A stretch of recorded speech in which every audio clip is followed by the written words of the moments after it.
My name is Pongsakorn The Tortoise and the Hare. Once there was a hare that liked to brag. One day he bragged to a tortoise about how fast he could run. I can run faster than the wind, he boasted. It is very sad that you move so slowly. Perhaps you think I move slowly, said the tortoise. However, I am happy to race you. You cannot be serious, replied the hare. You're foolish if you think you can win. However, if you insist, we shall race.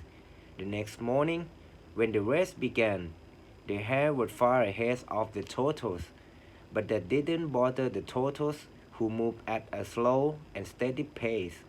The hare looked back and saw that the tortoise was far behind. The foolish fellow will never win, he said. I'm so far ahead that I can take a nap while he called along.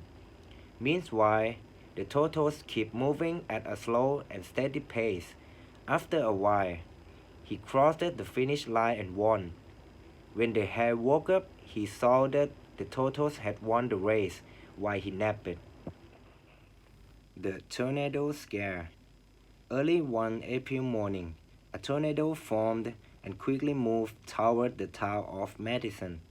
Most tornadoes form in the late afternoon, so this was quite unusual. As the tornado swept across the small town, it knocked down trees and sides.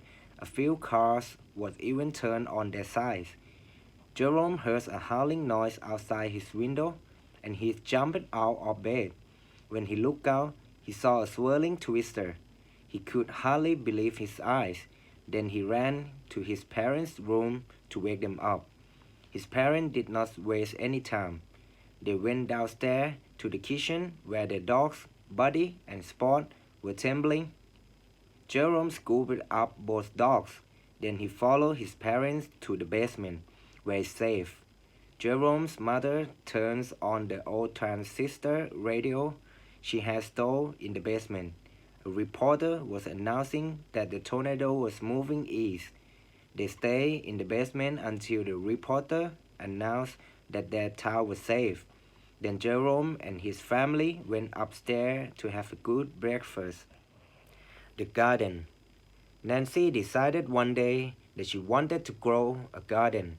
She lives in an apartment so she was not quite sure how she might do this. Nancy stood at her bedroom window and looked longingly out into the courtyard that was formed by the two L-shaped buildings of the apartment complex. Then suddenly she has an idea. Nancy went to the superintendent of her buildings. She asked if the path of dirt in the center of the courtyard was being used for any purpose. Mr. Hernandez informed Nancy that in the decade since he has begun managing the buildings, nothing had ever been done to that area. With Mr. Hernandez's assistance, Nancy got permission from the landlord to start a garden. The landlord told her that as long as she took care of whatever she plants, she was free to plant anything she liked. Nancy arranged a family meeting that night. She gave each of her sister an assignment. One sister went to the library and borrowed books on growing flowers and vegetables. Another sister emailed their grandmother on the internet, asking her how to grow tomatoes. The third sister accompanied Nancy to a store where they purchased seeds for flowers and vegetables.